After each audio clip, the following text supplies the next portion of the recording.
यह दुखद विषय है कि 1 जून जो सरकार ने मुकर्रर किया था तारीख कि पूरे बिहार के नहरों में हम पानी छोड़ देंगे, आज 13 जून जब मैं आपके सामने बैठा हूं, बिहार के किसी भी नहरों में पानी इन लोगों ने छोड़ने का काम नहीं किया। कल शाम तक पूरे बिहार में शायद ही किसी रिजर्वायर से पत्र जारी किया गया हो।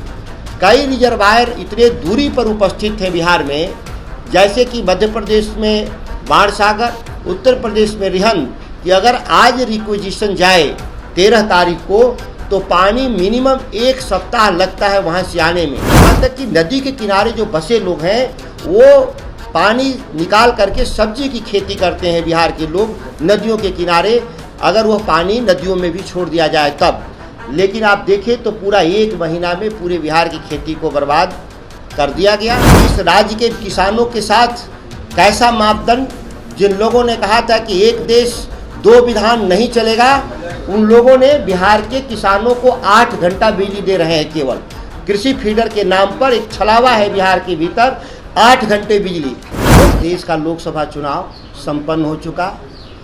पिछले 4 महीने से जनमानस की समस्याओं पर विषय रखने का अवसर बिहार के राजनेताओं को, राजनीतिक दलों को अवसर नहीं मिला।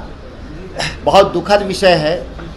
जिस मुद्दे के आधार पर हम आप सभी साथियों को आज बुलाए हैं, पूरे बिहार में बिजली का हाहाकार है। किसानों को खेत में पटवन के लिए नहरों में पानी की व्यवस्था नहीं। 50-60% गाँव में पीने की पानी की व्यवस्था नहीं। इस विषम परिस्थिति में बिहार की जो सरकार है वो जश्न मनाने के मूड में अभी भी पड़ी हुई है, जिसके चलते पूरे बिहार की खेती बर्बादी के कगार पर पहुंच चुका है। 1 जून को बिहार सरकार ने एक परिपत्र जारी किया कि 1 जून से बिहार के किसानों को नहरों में पानी दिया जाएगा, जबकि पहले का जो रोस्टर था वह 25 मई को ही नहरों में पानी छोड़ दिया जाता था।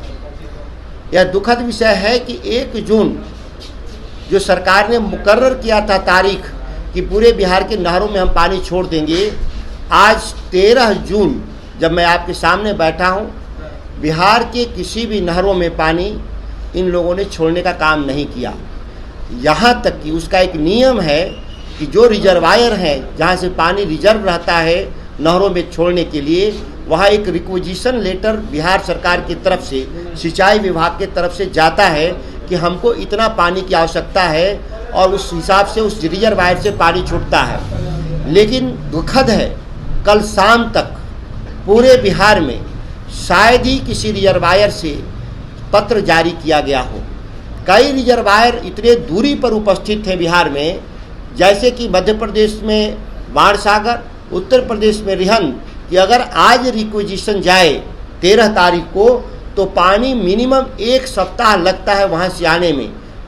अमूनन अगर आज भी अगर मेरे प्रेस कॉन्फ्रेंस के बाद बिहार सरकार अगर जागेगी नींद से, तो भी 1 सप्ताह लगेगा पानी आने में।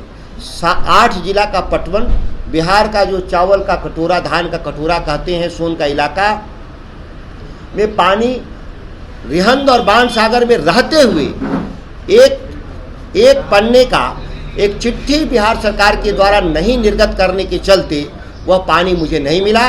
और बिहार के किसानों का जो बिजड़ा डालने का टाइम है 25 मई शुरू हो जाता है, रोहन नक्षत्र जिसको बोलते हैं आज, जबकि नॉर्थ साइड में, इस राज्य के बिहार के नॉर्थ साइड में, वहाँ 15 मई से ही बीज डालने का काम शुरू हो जाता है। ये दुखद है। करमचट डैम जो है रोहतास और कैमूर के बॉर्डर पर, जिसके लिए एक पत्र 1 घंटे में भी जा सकता है, वहाँ पर भी अभी तक मेरी खबरों के हिसाब से कोई पत्र जारी नहीं हुआ।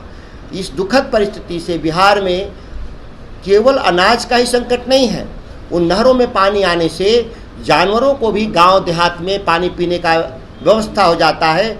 पक्षियों को भी पानी, जब पूरे एकदम रेगिस्तान जैसा हो जाता है इलाका, उसमें पक्षियों को भी पानी मिलता है। यहाँ तक कि नदी के किनारे जो बसे लोग हैं वो पानी निकाल करके सब्जी की खेती करते हैं बिहार के लोग नदियों के किनारे, अगर वह पानी नदियों में भी छोड़ दिया जाए तब। लेकिन आप देखें तो पूरा 1 महीना में पूरे बिहार की खेती को बर्बाद कर दिया गया। जो सरकार में बैठे लोग हैं, जो यहाँ के मंत्री और मुख्यमंत्री हैं, जिनको बिहार के किसानों से कोई भी चिंता नहीं है। इस पानी के आने से एक और भी फायदा होता है, जो भूमिगत जल है वह भी रिचार्ज होता है। तो जो लगे हैं पंप, बोरवेल लगे हैं गांव में, या जो आपको लगे हुए हैं पंप सेट या हैंड पंप जिसको बोलते हैं, हैंड पंप को भी पानी मिलने लगता है अगर नहरों में नदियों में पानी आने से।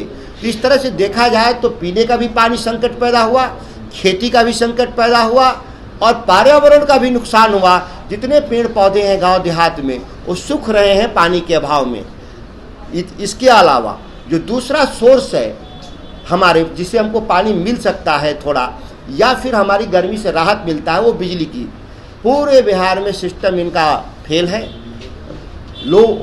ओवरलोडिंग के चलते लोड शेडिंग पूरे ग्रामीण सेक्टरों में ज़बरदस्त है। आप शहर में रहते होंगे, मैं शहर में नहीं रहता तो मैं नहीं बता सकता कि शहरों में ओवरलोडिंग है कि नहीं है, लेकिन बक्सर शहर में भी कई कॉलोनी के लोगों ने कहा कि ओवरलोडिंग की समस्या है और लोड शेड कर रहे हैं। 4 घंटा 6 घंटा रात में बिजली बंद कर रहे हैं। अब दावा था सरकार का, इस राज्य सरकार का, कि हमारे पास बिजली सरप्लस है, लेकिन सरप्लस बिजली है तो फिर ये लोड शेडिंग कहाँ से सवाल पैदा हो गया। कहीं ना कहीं ये बिजली की अनियमितता है, सरकारी आंकड़े में हेरा फेरी है, या यह सेंट्रल ग्रिड को ये बिजली बेचते हैं। क्योंकि इस समय बिजली महंगी हो जाती है तो बिहार के पदाधिकारी सेंट्रल ग्रिड को ये बिजली महंगी दर पे बेच देते हैं और फिर इसके बाद एक खेल कई बार हमने देखा है। संभावना में इस बात का भी मैं व्यक्त कर रहा हूँ, इसकी भी जांच होगी तो बात खुलेगी कि बिहार में बिजली रहते हुए भी इन लोगों ने लोगों को बिजली नहीं दिया। इतना भयावह स्थिति है जिसका कल्पना नहीं कर सकती। इस गर्मी में पटना के सत्ता प्रतिष्ठान मंत्री हो या सेक्रेटरी, केवल उनका एसी बंद कर दीजिए, एयर कंडीशन, तो पता चलेगा कि वो बेहोश हो जाएंगे। इतनी भयानक गर्मी में बिना बिजली के लोग कैसे रह रहे हैं बिहार के लोग। बड़े क्षेत्रों में नहीं बिजली, यह दुखद है। एक बात मैं अंतिम बात कह के इसको समाप्त करना चाहता हूँ कि इस राज्य के किसानों के साथ कैसा मापदंड, जिन लोगों ने कहा था कि एक देश 2 विधान नहीं चलेगा, उन लोगों ने बिहार के किसानों को 8 घंटा बिजली दे रहे हैं। केवल कृषि फीडर के नाम पर एक छलावा है बिहार के भीतर। 8 घंटे बिजली, जो किसान 24 घंटा मेहनत करता है, श्रम करता है, उसको 8 घंटे की बिजली का क्या औचित्य। जब आप कह रहे हैं कि बिहार में 24 घंटा बिजली उपलब्ध है तो एक परिपत्र इन्होंने जारी किया है, ऐसा नहीं कि मौखिक आदेश है।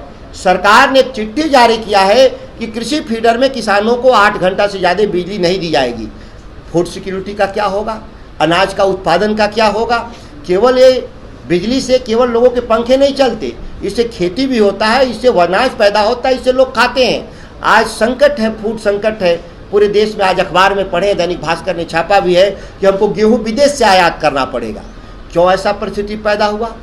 जब किसानों को आप बिजली नहीं देंगे, किसानों को आप पानी नहीं देंगे, किसानों को फर्टिलाइजर नहीं देंगे, तो स्वाभाविक है कि उत्पादन घटेगा। और आप विदेश से जब खरीदने जाते हैं तो आपका दाम कितना बड़ा बढ़ जाता है उसका अंदाज़ा नहीं, और बहुमूल्य विदेशी मुद्रा का भी आपको व्यवस्था करना पड़ता है, जिससे हमारे देश में मुद्रास्फीति का संकट पैदा होता है।